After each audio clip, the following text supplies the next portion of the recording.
Christmas Eve. Merry Christmas to y'all. I might put out one more video, I'm not sure, but I do want to get in a Merry Christmas. I can hear someone at my door. This is strange. Okay. Anyways, I do want to get out a Merry Christmas to everybody. So, dressed up today. I am leaving. I'm going to church soon.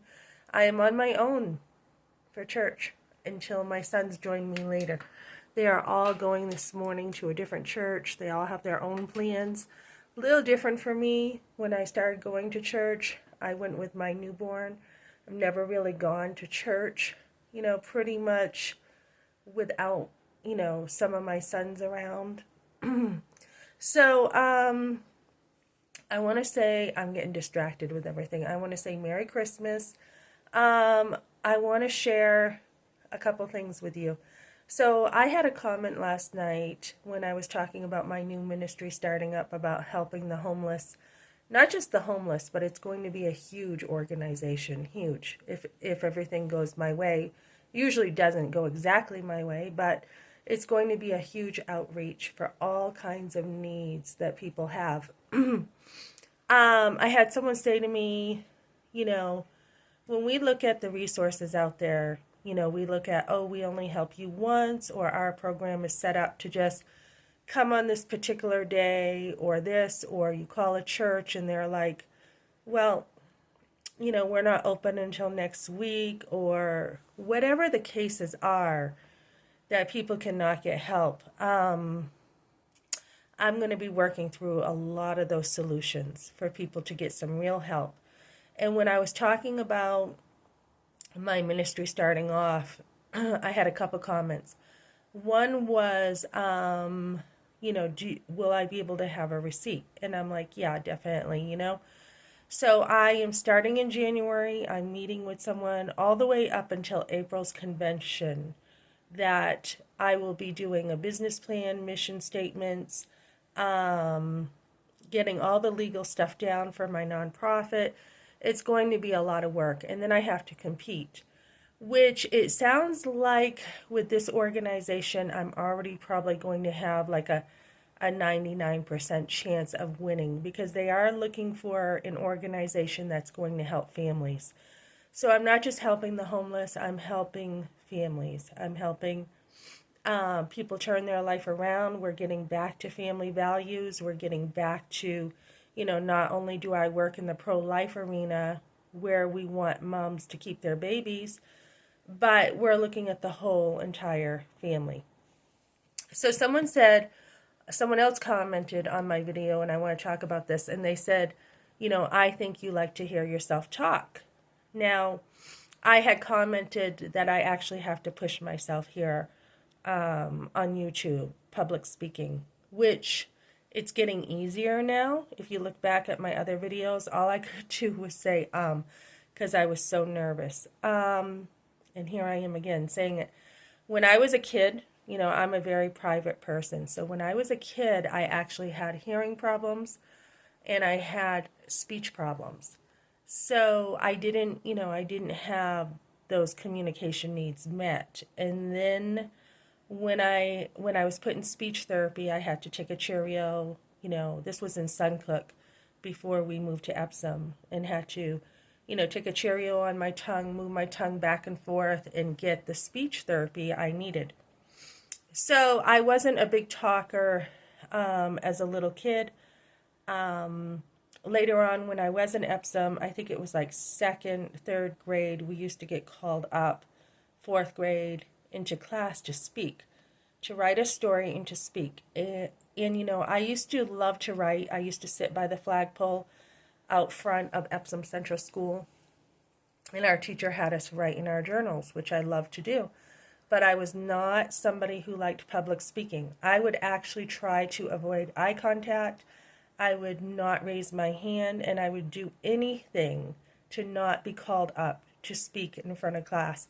I actually, my face would turn beet red, and when I usually got called up, I think the teacher knew I was trying to hide, my chin would start wiggling. And then I'm sure, people who know me remember this. And then I would get made fun of for my chin wiggling. So, I mean, it was a no-win situation. So, I am not somebody who has been like, oh, I love public speaking. Let me get in front of you and talk to you. I'm a huge communicator when it comes to the people around me, when it comes to my family. I'm big on communication. But I'm not so much when it comes to work. Like I had somebody call me yesterday and we talked about the job and he's like, "Do you have any questions for me?" And I'm like, "No, not really. I looked at your website and I'm all set." So I don't know that he liked that. I mean, the tone of voice seemed to change after I said that. I'm not I'm not somebody who really feels, I need to talk about things I really don't need to talk about. If I know something, I don't need to talk about it. So there is that balance. So when someone says, I just like to hear, I think you are someone who likes to hear yourself talk, that's not where my heart's at. And I want to clear that up. It's a really cruel thing to say when you don't know somebody, and especially as a Christian. As a Christian, there's someone else, right? There's someone else there. A lot of respect in life comes from knowing that you're not, king. The Jews wear a hat to show that there's someone above them, right? That they're not top gun. Same with being a Christian. There's a God, that there's other people who are important to God. So you're not going to be that person who just likes to hear themselves talk. It's emotionally and verbally abusive to say that to someone. And in fact, I had such a hard time getting things out when I was younger because I usually got run over. My opinions and thoughts usually were just boom, run right over. It was very difficult for me as a Christian to go to God. He says to us to come to him. And I was just like, oh, I'll deal with it myself. I'll deal with it myself. I'm used to those type of coping skills. So when I speak on here, it has purpose. Most of my words are with intention. There's a reason I say what I say. So I'm an introvert. I mull things over a lot in my mind before I usually say them. I usually have some kind of filter, right? So what I want to talk about today, I am feeling better. Yesterday, last night, my video, I looked worn out again.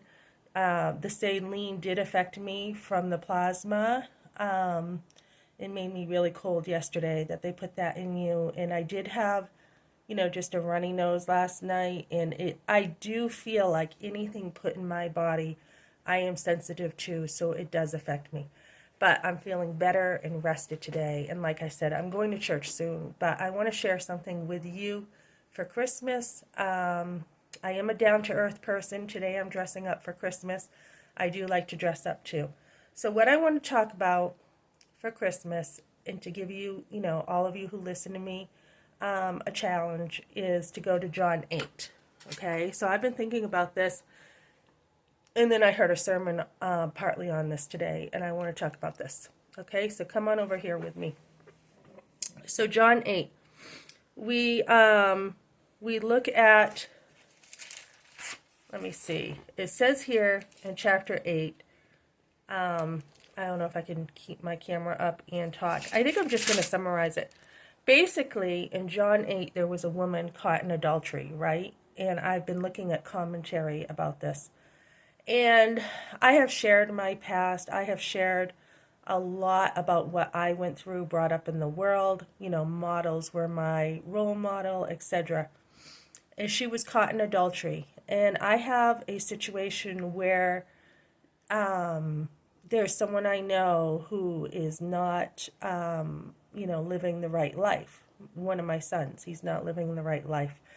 He is gone into the world and he is, living a life that is not the Christian lifestyle.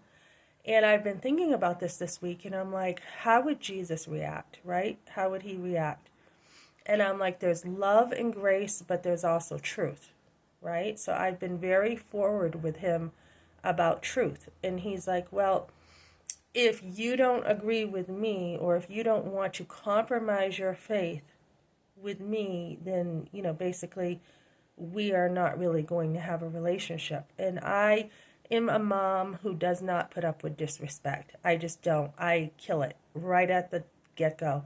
So I'm like, well, I think because of what you said to me, these are now your consequences, and you want to live this way, you can live on the street. Now, I do have a heart for the homeless and everything, but there are choices made sometimes that people make that, you're just not going to have my support. You're not going to have the full support you would have, and not so much even as much as the lifestyle as the lack of respect, right? So I'm like, there you go. You want to live like this, go figure it out with your friends. Go, you like to listen to your friends about this stuff, so go right ahead and go listen to your friends, and they can help you. Don't look to me to help you. So, I was thinking about Jesus and how he dealt with certain sins in people's lives. And, with the adulterous woman, he, the hypocrisy of the men who probably in some way had been hypocrites because they brought an adulterous woman to Jesus. So, how would they have known she was in adultery, caught in the very act, unless they were there, right? I mean, what was that picture? Were they watching her commit adultery? What were they doing? And should they have been there? So we see the hypocrisy there. And then we see Jesus not responding. Like he heard them, but he didn't do anything at first. He was not quick to judge. He just was writing in the sand. We don't know what he was writing. Some commentaries think he was writing their sins down in the sand, like a list of sins. We don't know, though, what he was writing. He could have been doodling for all we know, and he's just listening to them, and he's waiting and waiting before he gives his answer. And then he basically says, to paraphrase this, you who are without sin, be the first to condemn, right? So, they all are convicted in their hearts. They know that they're sinners, and so they can't condemn. They're not going to throw stones at her and kill her. They wanted justice, they wanted the law fulfilled, and they wanted to kill her. So Jesus showed grace there, right? And he said, hey, basically he pointed out their hypocrisy and said, why don't you look at yourself first? So sometimes in life we need to do that. We need to point that out. And then Jesus, from there, and this hit me this morning when I was listening to somebody preach about this, he goes up, him and the woman are alone, and he says to her, where are your accusers? And she says, there's none, Lord. And when I hear that she calls him Lord, right away, there's a change in her life right away. I mean, to use the word Lord, just says so much right there. Like, you just saved me. You are my Lord, right? So he says, neither do I condemn you. Now go and sin no more. So Jesus is talking about when we have sinned, he forgives us. There's grace. We want to live in that grace. This is why I love God so much, because he's done so much for me. And really, what can I do for him? Not much. I mean, I hope people do see a part of God's glory in me. But, I am a total sinner. There is nothing I can do that deserves God's love. He has poured it upon me abundantly. There's nothing I've done. I don't deserve it. He chose me. He chose me as one of his. And because of that, we worship him, as I will today, in gratefulness for what he's done for us. He's the potter. We are the clay. We are his instruments to bring others to Christ. So the only reason why we are here as Christians on earth is to be salt into the world and to help others. So when I'm doing this channel, I am not just someone who likes to talk and hear myself talk. I'm actually ministering to people and hopefully pointing them to Christ. Any gospel you hear or any teacher you hear that does not point you right to Christ is a false teacher. So we want to point people to Christ. We want them to know the love of Christ, the forgiveness he offers, the freedom. It doesn't matter how far down you've gone. He is always there, and he's knocking. And if you want to accept Christ as Savior, all you have to do is ask God to forgive you for your sins. And he knows that they are many, and ask him to forgive you and save you. So I am not preaching, I am sharing. I am someone you will never see in an official role in a church. Never, ever, ever. I do not believe in women being leaders in the church. I do not believe in women being pastors, preachers, and even if they hold some kind of secretarial official role, it's done with the men. The men are the leaders. And the more we enjoy men as leaders, the more feminine we become, and the more happier women do become to have real men growing up in this world. We are living in a world where boys are not growing up as men. When I looked at Prepper Princess, I have one of her posts on my community channel. She talks about old family values, and we are not raising boys to be men in this day and age. And we are not teaching girls the value of being a wife and being a mother. So we really need to get back to those values. Women can be anything they want to be. If they want to be a mechanic, they want to be, anything they want to be, they can. But again, a lot of times we are missing just the role of motherhood and wife, which is, I believe, the highest calling for a woman. She can do all that stuff on the side. She can have hobbies. She can race. She can do all kinds of things. There's nothing a woman can't do. But when she's giving her life as a Christian, which is the highest calling, more than being a wife or a mother, but when she gives her life to be a wife and a mother, she is laying down her life for the benefit of society too, usually. So we need to get back to family values. We need to help communities.